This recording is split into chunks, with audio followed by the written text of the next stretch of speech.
चरागों के सफर में दबदबा हो आंधियों का, तो फिर अंजाम जुल्मत के सिवा कुछ भी नहीं होगा। ये दुनिया नफरतों के आखिरी स्टेज पर है, इलाज इसका मोहब्बत के सिवा कुछ भी नहीं होगा। जब संभल जल रहा था, संभल में लाशें बिछाई जा रही थी, तो कौन अपने घर से बाहर निकला? हम सायादार पेड़ जमाने के काम आए और सूखने लगे तो जलाने के काम आए। टूटी हुई तलवार कभी फेंकना नहीं, शायद ये दुश्मनों को डराने के काम आए। तो हर जालिम से टकराएगी वो आंधी बनाऊंगा, नए अंग्रेज आए हैं नया गांधी बनाऊंगा। कि भारत माँ की आंख के तारे कहाँ गए, आरएसएस के राज दुलारे कहाँ गए? अच्छे दिनों की तरह उन्हें भी खोज रहा, कोई बताए अन्ना हजारे कहाँ गए? आम आदमी पार्टी के किसी झांसे में मत आना, ये झूठे लोग हैं। नया पाने की चाहत में पुराना छूट जाता है, तुझे अपनाऊं तो मुझसे जमाना रूठ जाता है। मोहब्बत पढ़ने लिखने में बहुत आसान है, लेकिन मोहब्बत को निभाने में पसीना छूट जाता है। मुस्तफाबाद वालों, यहां से लेकर के पीछे तक जहां तक नजर जा रही है वहां तक आप सारे लोग मौजूद हैं। मैं चूंकि पीछे से आगे आ रहा हूं, इसलिए मैं आपकी मोहब्बतों को समेटता हुआ आया हूं। हमारे स्टेट चेयरमैन वाहिद कुरैशी साहब, प्रभारी शहनवाज साहब, डिस्ट्रिक्ट चेयरमैन तौकीर साहब, दिलदार साहब, सारे साथी यहाँ पे मौजूद हैं। मैं अगले 10 मिनट आपसे सीधे सीधे गुफ्तगू करना चाहता हूँ। मुस्तफाबाद वालों, आने वाली 5 तारीख को आपको अपने घरों से बाहर निकलना है और न सिर्फ मुस्तफाबाद के मुस्तकबिल का फैसला करना है, बल्कि दिल्ली के भी मुस्तकबिल का फैसला करना है। मैं इन इलाकों में आ रहा था, इन रास्तों में आ रहा था, तो मुझे यहाँ की दीवारों पे आज भी वो निशानात दिखाई दे रहे थे, वो असरात दिखाई दे रहे थे जब इन इलाकों को नफरतों में झोंकने की साजिशें हुई थी। मुस्तफाबाद वालों, आपको याद होगा कि जब इन इलाकों को धुआं धुआं करने की साजिशें की गई थी, ऐसे में आपके इस सूबे के मुख्यमंत्री महोदय अपने शीश महल में सुकून से सो रहे थे। आज वो जिस तरह से आवाम के बीच में जाकर के वोट मांग रहे हैं, काश इसी तरह से वो दंगों के दौरान अपने घर से बाहर अपनी कैबिनेट को लेकर के निकले होते, तो शायद आपको उस दर्द से ना गुजरना पड़ता जिस दर्द से आप सारे लोग गुजरे हैं। मुस्तफाबाद वालों, ये लड़ाई अगर आपको लगता है कि सिर्फ एक विधायक चुनने की है, तो आप बहुत छोटा सोच रहे हैं। एक तरफ वो ताकतें खड़ी हैं जो नफरत को बढ़ावा देती हैं, एक तरफ भाजपा है और भाजपा का छोटा रिचार्ज है, और दूसरी तरफ मोहब्बत का मसीहा खड़ा है जिसका नाम राहुल गांधी है, जो आपके हर मुद्दे पर खड़ा था। याद करो, जब इन इलाकों में कोई आने की हिम्मत नहीं कर रहा था, ना तो नरेंद्र मोदी जी आए थे, ना तो अरविंद केजरीवाल आए थे, ऐसे में भी एक शख्स अपनी जान की परवाह किए बगैर आपके बीच में हर मुश्किल में खड़ा नजर आया, तो उस शख्स का नाम राहुल गांधी है। मैं उसका सिपाही बनकर के यहाँ आपके बीच में आया हूँ। जहां तक मेरी आवाज जा रही है, मैं आपसे अपील करता हूं मेरे भाई, ये लड़ाई बहुत बड़ी है और राहुल गांधी जी ने अपना सिपाही बना करके आपके बीच में भाई अली मेहंदी को भेजा है। अली मेहंदी युवा है, नौजवान है, पढ़े लिखे हैं, आपके मुद्दों पर लड़ते हैं, सड़क से लेकर के बड़े दरवाजों तक। मैंने देखा है अली मेहंदी का काम, यहां से लेकर के तेलंगाना तक कांग्रेस पार्टी के अगली फहरिस्त के लोगों में शामिल हैं वो। हमने उनके साथ लगातार सफर किया है और ये देखा है कि किस तरह वो कांग्रेस पार्टी के बड़े नेताओं के पसंदीदा हैं। ऐसे में कांग्रेस पार्टी ने उन्हें आपके बीच में अपना प्रत्याशी बना करके भेजा है, तो आपकी जिम्मेदारियां बहुत बढ़ जाती हैं। चरागों के सफर में दबदबा हो आंधियों का, चरागों के सफर में दबदबा हो आंधियों का, तो फिर अंजाम जुल्मत के सिवा कुछ भी नहीं होगा। ये दुनिया नफरतों के आखिरी स्टेज पर है, इलाज इसका मोहब्बत के सिवा कुछ भी नहीं होगा। और इस देश में अगर मोहब्बत की बात कोई नेता करता है तो उस नेता का नाम है राहुल गांधी। याद करो आप सारे लोग कि जब 2013 में एक बहुरूपिया रूप बदल करके रामलीला से जंतर मंतर तक आपके बीच में आ रहा था और लोकपाल लाने की बात कर रहा था, और उसके जो सबसे बड़े मसीहा थे अन्ना हजारे साहब, वो अनशन कर रहे थे और पीछे से आरएसएस वाले और भाजपा वाले चाय पानी पिला रहे थे।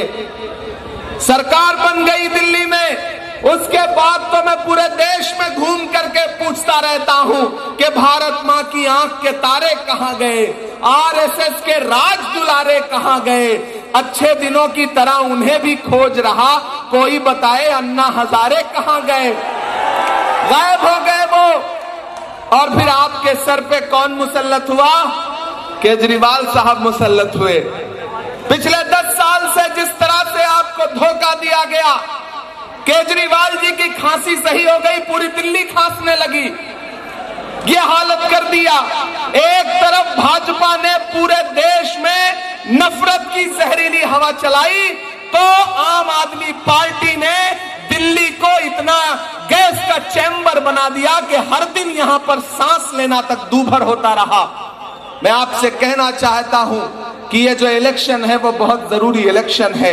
एक तरफ वो लोग खड़े हैं जिन्हें डॉक्टर बाबा साहब अंबेडकर के संविधान से कोई मतलब नहीं है, जो देश की पार्लियामेंट में खड़े होकर के डॉक्टर बाबा साहब अंबेडकर का अपमान करते हैं, और एक तरफ वो अरविंद केजरीवाल खड़े हैं जो वक्त वक्त पर भारतीय जनता पार्टी के साथ खड़े नजर आते हैं। मैं आपसे अपील करना चाहता हूं कि इस लड़ाई में आपको यह तय करना है कि आप नफरत के साथ खड़े हैं, नफरत के पैरोकारों के साथ खड़े हैं या मोहब्बत के साथ खड़े हैं। मुझे बताओ मुस्तफाबाद वालों कि जब जब आपको जरूरत पड़ी है तब तक आपके साथ कौन खड़ा रहा है? मुझे बताओ कि जब दिल्ली जल रही थी तो कौन निकल के आया?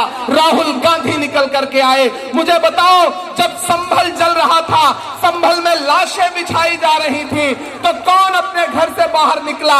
कौन गया संभल के रास्ते पर? राहुल गांधी गए। बताओ केजरीवाल गए हो तो, बताओ नरेंद्र मोदी जी गए हो तो। याद करो जब हाथरस में दलित बिटिया के साथ बलात्कार हुआ, उसकी लाश को रात के 2 बजे जला दिया गया बिना परिवार की मर्जी के, तो न तो अरविंद केजरीवाल अपने घर से बाहर निकले, न नरेंद्र मोदी जी अपने घर से बाहर निकले। कौन निकला? राहुल गांधी निकले। याद करो कन्याकुमारी का वो दिन जब 4000 किलोमीटर पैदल चलने के लिए राहुल गांधी ने कहा कि मुझे इस देश से नफरतों का खात्मा करना है, मैं बस एक नारा लगाऊंगा कि नफरत छोड़ो भारत जोड़ो। मुझे नफरत के बाजार में मोहब्बत की दुकान खोलनी है। वो इंसान 4000 किलोमीटर चलता रहा, बस एक नारा लगाता रहा, नफरत छोड़ो भारत जोड़ो। मुझे बताएं मुस्तफाबाद कि इस देश में नफरतों का सबसे ज्यादा शिकार कौन है? हम हैं, आप हो। अगर नफरत कम होगी तो सबसे ज्यादा सुकून किसे मिलेगा?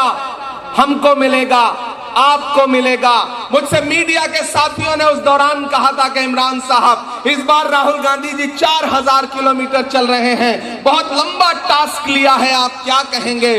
तब मैंने कहा था कि राहुल गांधी जानते हैं इस देश में जब तक नफरत कम नहीं होगी तब तक भाजपा कम नहीं होगी। इसलिए राहुल गांधी 4000 किलोमीटर पैदल चले, मैं उनके साथ कंधे से कंधा मिला के चला था। मुझसे मीडिया के लोग कहते थे इमरान साहब आप तो शायर हैं, राहुल जी के साथ चल रहे हैं, आप क्या कहेंगे? तब मैं कहता था कि जो हर जालिम से टकराएगी वो आंधी बनाऊंगा, जो हर जालिम से टकराएगी वो आंधी बनाऊंगा। नए अंग्रेज आए हैं, नया गांधी बनाऊंगा। मैं चला हूं राहुल गांधी के साथ, और इस लड़ाई में, इस सफर में बहुत से ऐसे भी लोग थे जो छोड़ के गए, भागे। कई बड़े नेता थे देश के। संविधान पे जिस तरह से चोट की जा रही है, अगर चाहते हो कि इस देश में जमहूरियत बची रहे, इस देश में संविधान बचा रहे, तो कांग्रेस के अलावा कोई विकल्प नहीं है। ये बात अलल ऐलान यहां पे खड़ा होके कह रहा हूं। मेरे भाई, मैं आपका अपना हूं, आपके मुद्दों पर लड़ता हूं, आपके लिए बोलता हूं। अभी आंखों की शम्में जल रही हैं, प्यार जिंदा है। अभी मायूस मत होना, अभी बीमार जिंदा है। हजारों हजारों जख्म खाकर भी मैं जालिम के मुकाबिल हूं। खुदा का शुक्र है अब तक दिले खुददार जिंदा है। आपके मुद्दों पे संसद से सड़क तक बोलता रहता हूं, बिना डरे हुए हाकिम की आंख से आंख मिला करके। जब हाकिम मेरी आंखों के 10 फीट उस तरफ बैठा रहता है, तब भी मेरा खुदा गवाह है कि मैं लम्हे भर के लिए ये नहीं सोचता हूं कि सामने मुल्क का हाकिम बैठा है। मुझे ये लगता है कि मुझे जिनकी दुआओं ने इस देश की पार्लियामेंट में पहुंचाया है, मुझे उनके लिए बोलना है। तो मैं आपसे ये कहना चाहता हूं साथियों कि अली हमारा भाई है, और जिस तरह से राहुल जी हम सारे लोग देश की पार्लियामेंट में लड़ते हैं, हम चाहते हैं कि ऐसे ही जुझारू लोग दिल्ली की असेंबली में भी पहुंचे और दिल्ली की असेंबली में खड़े होकर के आपके मुद्दों पर जरूरत पड़े तो अपनी सरकार से भी लड़ जाएं। हमें ऐसे मजबूत और बहादुर साथियों की जरूरत है। इसलिए मैं आपके बीच में अली मेहंदी के लिए वोट मांगने आया हूं और आपसे ये कह रहा हूं कि बहुत सारे लोग आएंगे, बड़ी बड़ी तकरीरें करेंगे, बरगलाने की कोशिश करेंगे, धमकाने की कोशिश करेंगे, लेकिन आपको यह कहना है कि जुल्म करती ये जवानी भी नहीं मांगोगे, खून में अपने रवानी भी नहीं मांगोगे। मेरे मिट्टी के घरौंदों पे बरसने वालों, मैं जो गरजूंगा तो पानी भी नहीं मांगोगे। ये आम आदमी पार्टी के किसी झांसे में मत आना, ये झूठे लोग हैं, झूठे लोग हैं। जब तक शेर अपनी कहानियां खुद लिखना नहीं सीखेंगे, तब तक शिकारी अपनी कहानियों में खुद को महान बताते रहेंगे। मेरी आपसे गुजारिश है कि मोहब्बत की इस लड़ाई में राहुल गांधी के साथ खड़े होइए, कांग्रेस के साथ खड़े होइए। ये जो चुनाव निशान है वो हाथ का पंजा है। इस तरफ अली मेहंदी खड़े हैं, उधर ईश्वर सिंह बागड़ी जी खड़े हैं जो गोकुलपुरी से आपके कैंडिडेट हैं। मैं इन दोनों के लिए, कोई आएगा हिंदू की बात करेगा, कोई आएगा मुसलमान की बात करेगा, लेकिन कांग्रेस ऐसी पार्टी है, राहुल गांधी ऐसे नेता हैं जो हिंदू मुसलमानों की एकजुटता की बात करते हैं, साथ लेकर के चलने की बात करते हैं। मैं तुम्हें अपने उसूलों की कसम देता हूं, मुझको मजहब के तराजू में न तौला जाए।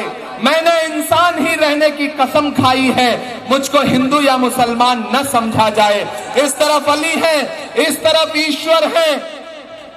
ईश्वर और अली का जो मिलन हो रहा है वो भी मुस्तफाबाद में हो रहा है।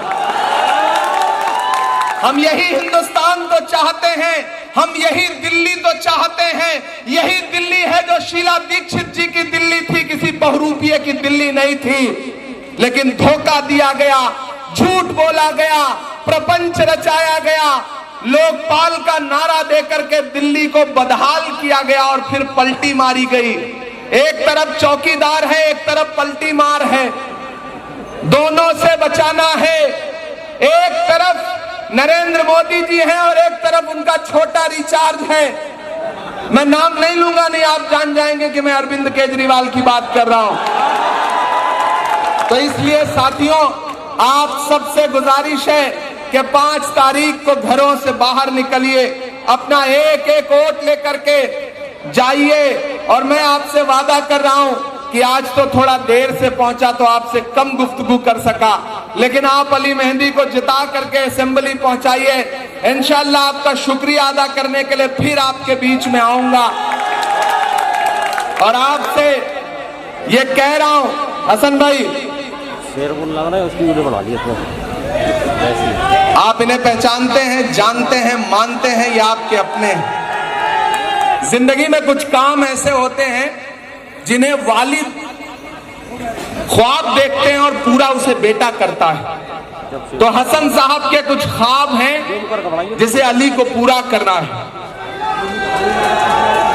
हम सायादार पेड़ जमाने के काम आए और सूखने लगे तो जलाने के काम आए। टूटी हुई तलवार कभी फेंकना नहीं, शायद ये दुश्मनों को डराने के काम आए। कि दायरे में सिमट के आएगा, हर रवायत से हट के आएगा। आंधियों को जरा खबर कर दो। तैयार रहना मुस्तफाबाद वालों, आपकी तालियों का शोर केजरीवाल और नरेंद्र मोदी जी तक जाना चाहिए कि आंधियों को जरा खबर कर दो, शेर वापस पलट के आए। शेर वापस पलट के आएगा। जहां भी है, जैसे भी है, उठाइए अपना दोनों हाथ, मुझे यकीन दिलाइए कि 5 तारीख को घरों से बाहर निकलेंगे, अली मेहदी को और ईश्वर बागड़ी जी को जिता करके असेंबली पहुंचाएंगे। मैं आपका शुक्रिया अदा करने के लिए इंशाल्लाह फिर आऊंगा।